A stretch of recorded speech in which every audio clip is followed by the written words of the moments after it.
Hello, everyone out there in Rumble X and YouTube land. Welcome back to Diego Knows. I, of course, am Diego, and today we're going to talk some more about And Just Like Crap, Season 3, Episode 4, Apples to Apples. That's the name of the episode, Apples to Apples here. All right. Where do I begin with this one here, okay? I mean, lots of revelations this episode and a lot of stuff that went nowhere, but I think instead of doing my usual intro speech, I think let's just get into the episode. All right, I think we're just going to get into the episode here. Okay, now where we left off last time, Carrie decided to go to what do they call it here? A sister wives dress shop. Okay, out in the boonies, out in the BFE. Okay, because she left her luggage in her rental car.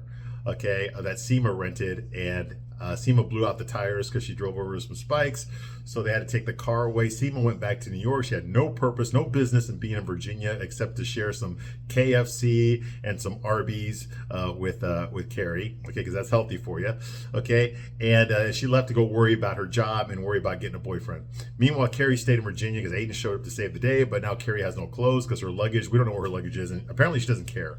But she needs some new clothes because she's been wearing Aiden's son's clothes in the morning.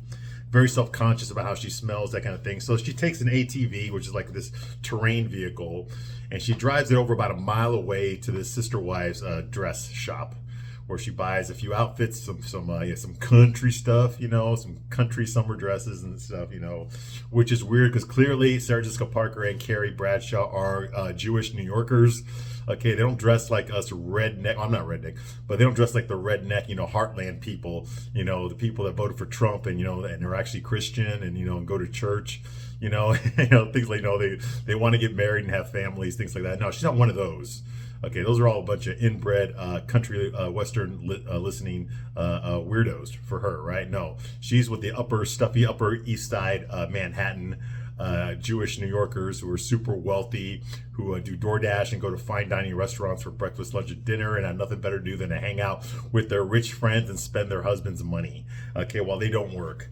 Okay, yes, exactly. That's more Carrie's style, even though technically she's not Jewish on this show. But you will notice something, okay, out of all the religions that are out there, they never mention any religion other than Judaism. Like if you're Christian, they don't talk about it. They don't do any scenes at church, nothing like that. Okay, every character is either agnostic, atheist, or Jewish. Did you notice that? You got no Muslims, no Buddhists, no nothing. Definitely no Christians. I mean, they're there. I mean, they'll walk by a church or something like that, but nobody actually on the show is a devout anything except Jewish. Why is that? Maybe it's because everyone involved in making the show is Jewish. How about that? That might have a little something to do with it. I don't know, but that would be the first thing. Okay, so as far as representation goes and all those woke points that Hollywood keeps spitting out, like we have to represent everybody. Everybody needs to be seen on the show. Christians are not seen on the show. Neither are Muslims. Okay, neither are Buddhists. Okay, and neither are Hindus. Okay, they're not seen on the show. Okay, even Seema does not practice her religion, her ancestral religion. Okay, so no.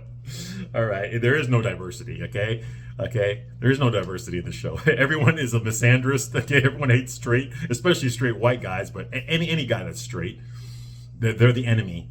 They need to be brought down. Okay, in case you haven't noticed that. Okay, this whole show is nothing but a big communist manifesto. That's all it is. And the biggest communist is on the show? Rose. By that I mean Rock. Rock is the biggest communist on this show, and the reason they made her the far left communist is because she's only like 16 or something. So they figure your typical audience won't take her that seriously because she's just a kid. She'll grow out of it. No. Okay, she is the microphone for the people making this show, dude. She is. If you want to know what the creators of the show really think, all you got to do is listen to everything that Rose says, everything that Rock says on the show. Okay, she is the microphone for the far left. She is everything that they're trying to say on the show. Okay, unfiltered. Okay, it is definitely Rose. Okay, I know that's a tangent, but as this episode progresses, we'll get to that. Okay, but it is something I noticed, and in case you didn't notice it, I want to call it out because that's what I do here. I'm going to call out all the hypocrisies. I'm going to call out all the all the virtue signaling they're doing. Okay, I'm gonna call all of that out on this show. All right, because this show is crap. I'm a big fan of Sex and the City. I watched every episode, reviewed every episode. Okay, but this show is not that. This is something else. This is pathetic. This is just this is a bunch of people that did that. Honest to God, these people that make this show, they honest to God with all their heart of hearts, they really, really, really believed. Okay, completely, 150%. They believed that Kamala Harris was going to win the election. Okay, it was a done deal. It was in the bag. Okay, that was just going to happen. Okay, and that's what gave them the confidence to produce this show, to keep this show going, even though everyone's complaining about it. Okay, to keep making more episodes. Okay, to keep virtue signaling, to keep the show is no longer about Sex and the City. Okay, it's all about LGBTQ rights and Black History Month. That's all it is now. Okay, that's all it is now. Okay, and in between those objects, those structures, okay, there is a hell of a lot of misandry, and that's all there is. Everybody on the show hates men, hates straight white men. Okay, and straight men in general. Okay, but if you're white, that's even worse, and if you're Christian, that's a lot worse. Okay, that's all this show is. Every man here is emasculated. They're demeaned. Okay, every single man on this show is either, every straight man on this show is either dumb or they're what do you call it? They're cowards. They're dumb. They're cowards, or they're evil. Or jerks. That kind of thing. Or they're a combination of those three. Okay, or those two. Okay, every single man on this show. The exception to that rule is the gay guys. The gay guys are actually treated with respect. Okay, Anthony is treated with respect. Even when they make fun of him on the show, he's still treated with respect. Okay, the women don't go out of their way to emasculate him. The women don't tell him, he's got a little dick, or he's stupid, or they don't gripe at him. They don't call him names. They don't do any of that stuff to Anthony, okay, or any gay guy. In fact, they stick up for them. Okay, they look out to see if anyone else wants to say anything homophobic or something to the gay guys. Okay, you see what I mean? Same thing with the trans people and the lesbians. It's all the same. Okay, they stick up for them. Okay, they're always giving them positive affirmation. They're always telling them how beautiful they are, how successful they are, how special they are, how smart they are. How much of a bigger cock they have. How they have a better personality, how they look better, how they're prettier. How they're that's all they do. Okay, all the women do. This whole show is a circle jerk. Okay, with women constantly validating other women and emasculating men. Okay, not one woman on the show will ever apologizes to a straight guy for anything, because we all know when women never do anything wrong, it's only the men that do anything wrong. Even when it's the woman that does something wrong, she ain't gonna apologize for it. It's the husband or the man's fault for not getting over it. You see what I mean? You see the hypocrisy here? That's exactly what the show is. Michael Patrick Queen, yes, that's what I'm going to call him, Michael Patrick Queen, the showrunner. Okay, he obviously, clearly was bullied by straight guys growing up. It's pretty damn obvious. He has a hatred for straight white guys, or straight guys in general. They don't necessarily have to be white. Okay, but he has a hate on for straight guys. He does not know how to write them. He does not know how we think. He doesn't know what's important to us. He has an idea of what it is. Okay, but he can't keep his heterophobia out of the scripts. He really can't, which is why the straight men on the show are the ones that have to be portrayed in such a bad way. Okay, it's because nobody on this show understands how straight men are, how we feel, what we think, what we're trying to do, how things affect us, okay, how we love, the things that we care about. They don't understand any of that stuff, so they just have to come up with this crap. So basically all the men are written as women, and all the women are written as men. Okay, that's what this show is. Okay, these women have no concern with having children or raising children or any of that stuff. All they're concerned about is their careers. Now, I know you would have said, now Charlotte. No, Charlotte isn't. She's all about, no, she's not. I mean, not anymore. Not the way she's written now. Now she's all about her career and hanging out with her girlfriends and emasculating her husband. Okay? She used to be the conservative one on the show. Now she is like probably the most woke one out of the show. Okay, and she's nurturing two kids. Okay, two teenage daughters. Okay, that are even more woke than she is. This is ridiculous. Okay, and Harry is just the only one there who's just like, oh, damn it, they're making fun of me, and wah, wah. Like that. Okay. Like self-depreciating, just making fun of himself, just just complaining, but he has no authority, so he has no agency. He can't do anything. It's ridiculous. All right, that's what this show is. Okay, now where we left off last time, it keeps Wyatt busy. Okay, they're painting the house. What do you call it? Aiden's sons are painting the house. Okay, they don't really need to paint the house. The reason they're doing this is because Wyatt, he's the trouble kid. I think he's 14, but he looks like he's 16. He has ADHD, which means he's a big pain in the ass. He's not on any medication. Okay, he's basically his dad. Aiden is just like keeping him busy, doing things around the house, to keep him away from playing video games or from being on his cell phone, to manage his ADHD with some sort of therapy instead of taking some medication like Adderall, which he should be taking. He's not. Aiden doesn't believe in it. Aiden doesn't want to get his son hooked on Adderall. Okay, so because of that, Wyatt is he's just this big piece of crap on this show. He's rude. He's impulsive. He's very rude to Carrie. I don't like Carrie very much at all on this show. I liked her better on Sex and the City, but even Carrie doesn't deserve to be treated like this. Okay, I mean, this kid is just a freaking brat. I mean, you thought Rose is annoying? I would put Rose and Wyatt together, and I hope they live happily ever after in hell. Okay, because those two deserve each other. Okay, Wyatt and Rose. Now that's a match right there. Okay, you got a boy who not only is he's a rude, loud, and obnoxious, and violent, but he looks like a bitch. And then you got Rose, who is a bitch, but dresses and acts like a man. Okay, those two are made for each other. Okay, one the bitch and one the butch. Perfect. They're perfect for each other. One's got all attitude and everything, and the other one is all critical. It'd be perfect for each other. Anyway, I wish that would actually happen. Okay, now clearly Rose is a lesbian, but they're not ready to pull that trigger just yet. They got to save something for the fourth season. Okay. Anyway, oh yes, and Lily, Charlotte's other Asian daughter, she's attracted to gay guys. I called that one a long time ago. Anyway, moving right along. Yeah, so she goes out there to visit the sister wives dress shop. Okay. Meanwhile, Lisa's assistant is there. Okay, well, not her. It's actually one of her producers, one of her bosses. Now, Lisa Todd Wexley, the only black woman on the show now, because they got rid of Naya, the other one, because she served no purpose on the show. Okay, so Lisa Todd Wexley, who's buddy, because all the women on the show, Miranda, Carrie, and Charlotte, all of them have a person of color best friend now. Okay, they all have a person. Remember Sex and the City when two of the girls had like a gay best friend.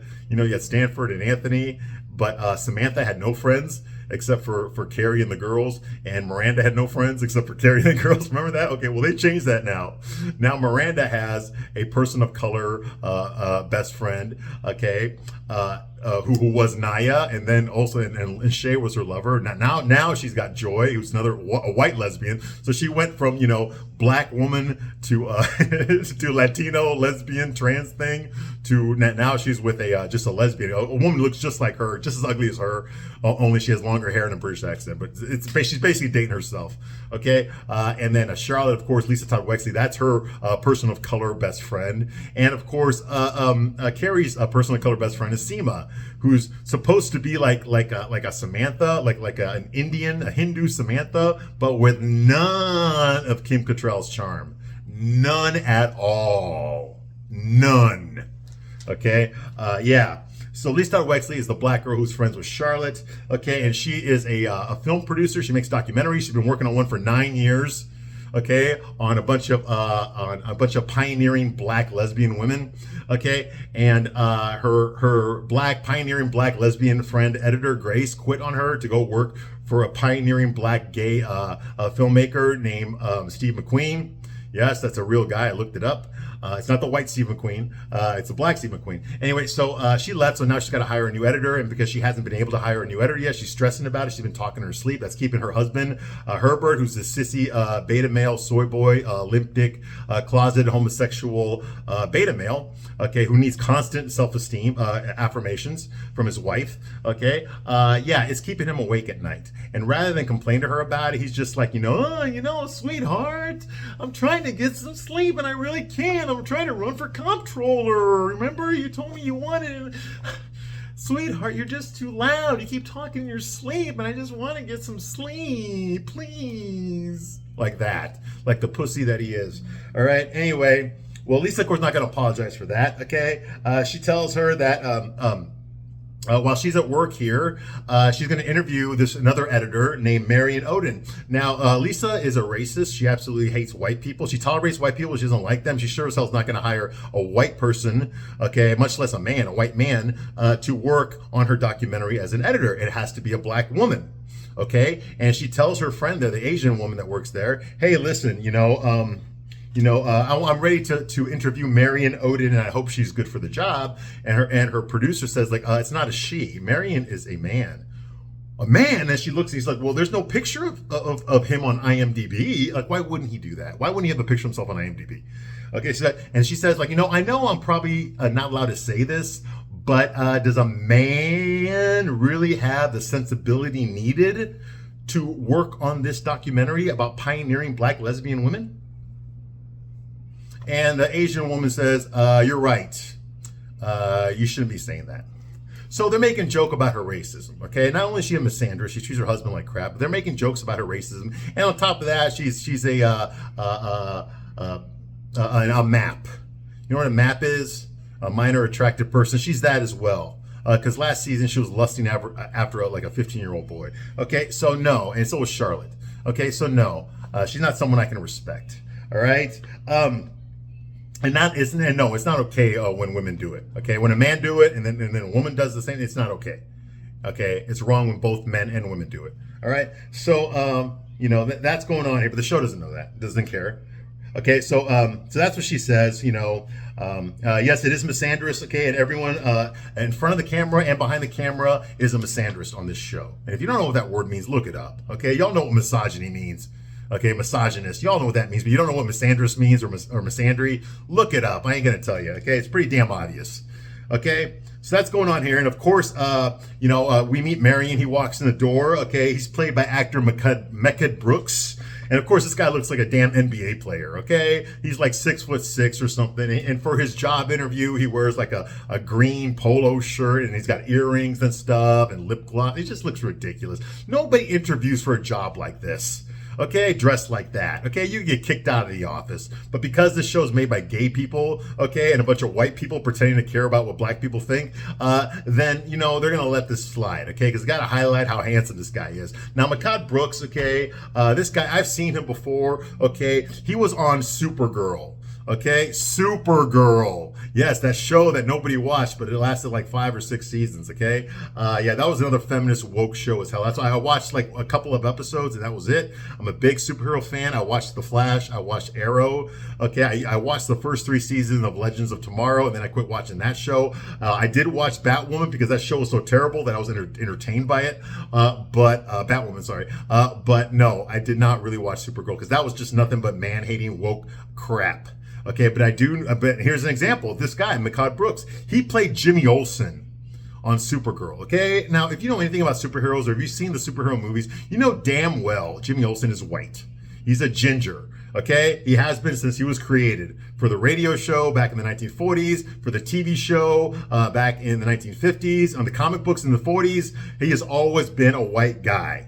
Okay, if you look at the Christopher Reeve movie, Jimmy Olsen was the white guy. He wore a tuxedo. He had freckles, red hair, and always had a camera around his neck.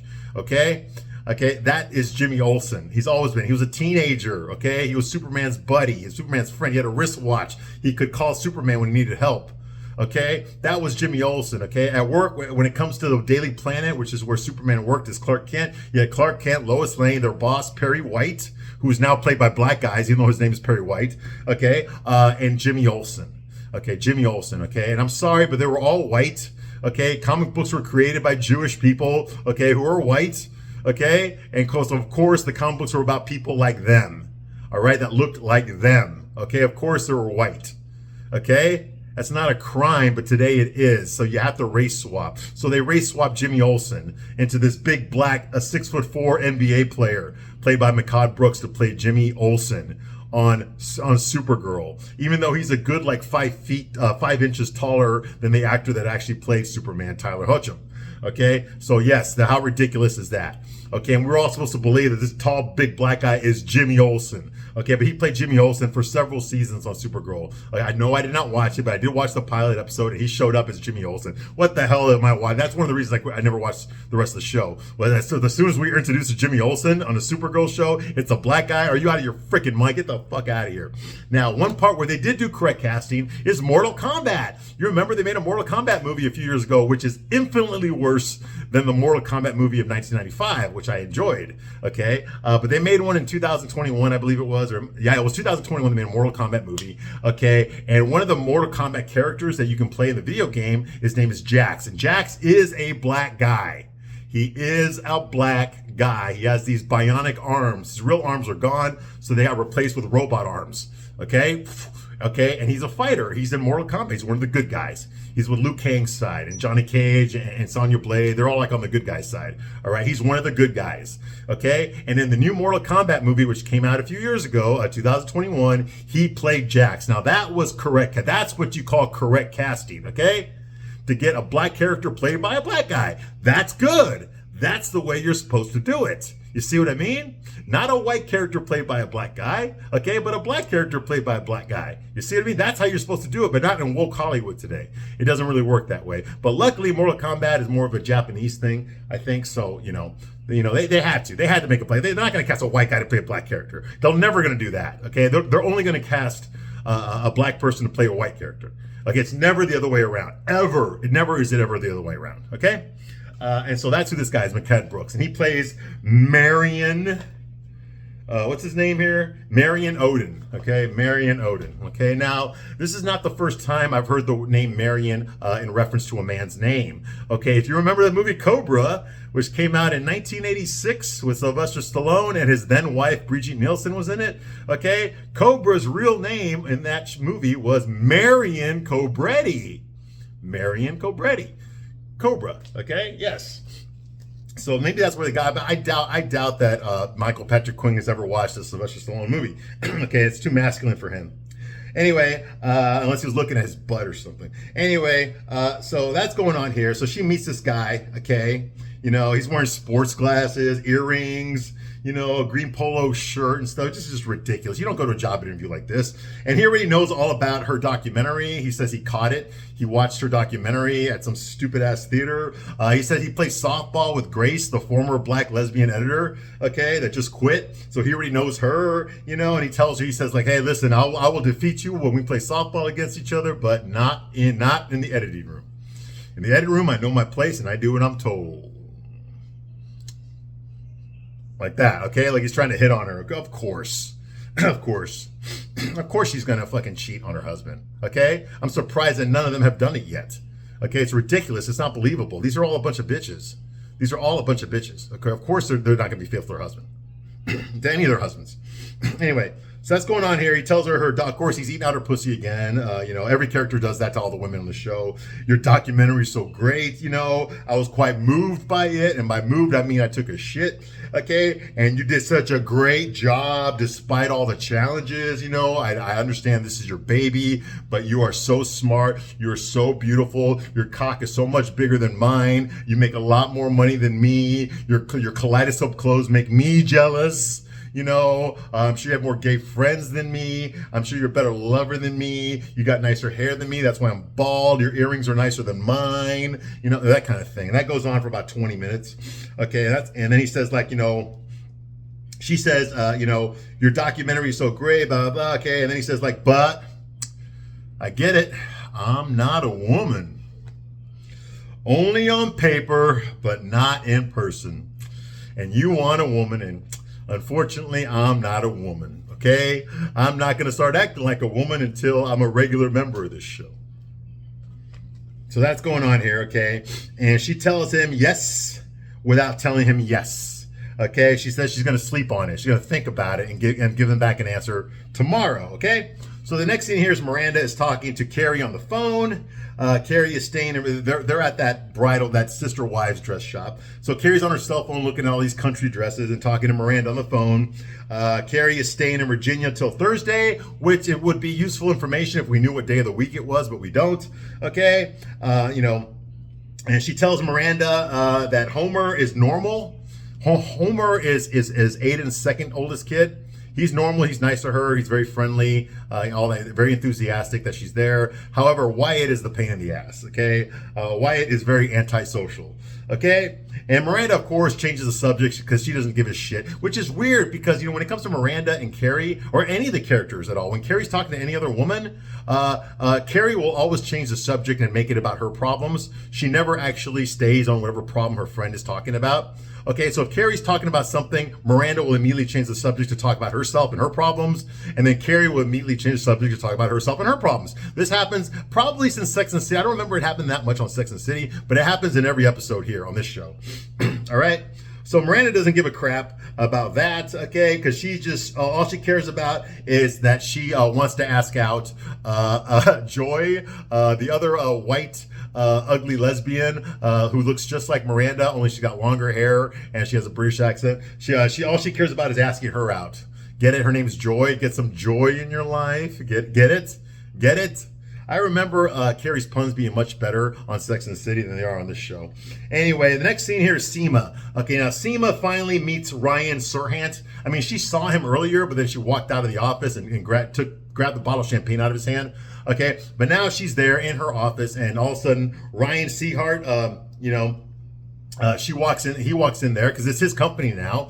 Seema's senior partner, okay, Elliot, he sold his shares to Ryan Serhant. So this is now Ryan Serhant's company, okay? And the reason he did it is because he's 90 years old, and he didn't want to keep working until he died, okay? Well, Seema was planning on buying him out, even though she has saved absolutely no money to do so. And she had no idea that her partner was 90 years old. She thought he was 70, as if that's an excuse, as if that would have bought her the 5 or 6 or 10 years that she needed to save up the money to buy him out. You see what I mean? So that's going on here. So she decided she would think about staying at this firm with a new boss, or whether she should quit and go on her own. She decided in Virginia last episode, after she ran over the rental car, after the rental car, she ran over the spikes and ruined the tires on the rental car. She decided that she was going to go to business for herself. So there she is in her office, okay, and Ryan Seahart, Serhant, the new owner, he walks in there, and he's a white guy, and he sounds and acts straight. He dresses like a straight man. He acts like a straight man. He looks like a straight man. Okay, so of course, he's going to be a piece of shit. He's either going to be a coward, or he's going to be stupid, or he's going to be an asshole. Okay, and sure enough, he's an asshole. Okay, he walks in there, okay, but Seema doesn't know that yet, because she never gave him a chance to be friends with her. Okay, so she's rude to him, of course. He walks in there being all pleasant and nice. Hello, Seema, like the place here, you know, that kind of thing, you know. And she, of course, expected him to be a total asshole. Okay, but he wasn't. Okay, and he tells her that he's like, oh, really? I'm surprised that you're not sitting at my desk with your feet. You're not sitting on my chair with your feet on my desk. Like, she expected him to be a total asshole. She expects every single guy, every single straight guy to be a total asshole. Okay, why does she expect that? Because she's the total asshole. That's why. She can't see anybody else. She can't see men being good or being nice. Everyone's a fucking asshole. Every man on earth, every straight man on earth was put here for one purpose, to fuck her over. That's the way she looks at everybody. Okay? And he tells her that he's not a dick, okay? And he wants her to work for him. He's actually being like, I really want you to join my team. I really want you to stay here, okay, and work for me. Okay? I think you're invaluable. I think you're quick. You're very smart. Okay? You're the only person in this whole building that's just as smart as me, if not smarter than me, okay? And I mean that in a good way. So he's playing her a compliment here. And she looks at him like, no. Like that, okay? Just no. Okay, she wants her name up there. Okay, she wants to be the owner of this company, okay? That's what she's holding out for. This guy, obviously, it's his company. He's not going to put her name up there. It's his company. He's going to put his name up there. You see what I mean? So she's just like, no. You know, and he says like, well, you know, he did make an asshole statement. He said like, you know, I want you to be a part of the Serhant Empire. Okay, because of course he is an asshole. Now it's revealed that he is an asshole. You know, she refuses his offer, so he tells her that she needs to be gone by next week. He's like, okay, all right, I understand, but you do need to be out of here by next week. You know, and she seems to like, well, I thought I had 30 days. And he says, I'm sorry, Seema, but, you know, I need this space, okay, for my people. Okay, so, you know, I know you were expecting me to be a dick. Well, There's the dick move right there that you were expecting. Okay? And he walks away. Okay? Now here's the part that I understand. Seema obviously is offended by this. She feels mistreated. She feels she wasn't treated fairly at all. This guy's a total asshole, and she's happy she's not going to work for him because she could never work for a guy like that, okay, who disrespected her that way, who demeaned her, who made assumptions about her, who read her and called her out on her crap. You know, she can't handle that, okay, because that's rude. How dare he treat people that way? How dare he expect people to just bend over in front of him, you know, and grovel at his feet. You see what I mean? How dare he? Who the hell does he think he is? You see what I mean? Yeah. Okay. Even though he is her boss, right? So what I don't understand is that why is it so empowering when Seema treats men this way? Because in case you haven't noticed, Seema treats all the men that she dates, all the men that flirt with her. I know, believe it, someone called Ripley, guys actually flirt with her. Okay, even though she's as good looking as my asshole. Okay, but she treats every single man that talks to her, that approaches her, that she dates. She treats every single man the exact same way that Ryan just treated her. Okay, the exact same way that Ryan, if not worse than the way that Ryan just treated her. Okay? But when Seema does it, it's empowering. It's a boss bitch. She's a feminist. She has class. She has standards. And men either meet those standards or get out of the way so the man that does have those standards can meet mine. That type of attitude. You see, she's entitled. She's insufferable. Okay? She treats men that way. You know, but why is it that when a man treats her that way, when a man refuses to grovel at her feet, refuses to eat out her pussy, even though he did, he told her how great and smart she was, how quick she was, right? You know, when a man refuses to bow down to Queen Seema, you know, she takes offense to that. That he didn't do that. That he treated her the way that she treats men. And she's offended by that. Like, what the fuck? This guy did absolutely nothing that Seema has not done to every single man since she has been on this show. Except the gay guys. The gay guys she treats with respect. Okay, but you see what I mean? You see what I mean? Her whole story arc on this show is that men are all assholes and she ain't gonna put up with them. No, because she's better than that. No, she's not. But yet here's a man treating her the same way she treats all men, and she's offended, she's hurt, she's humiliated, she's angry. What a fucking bitch.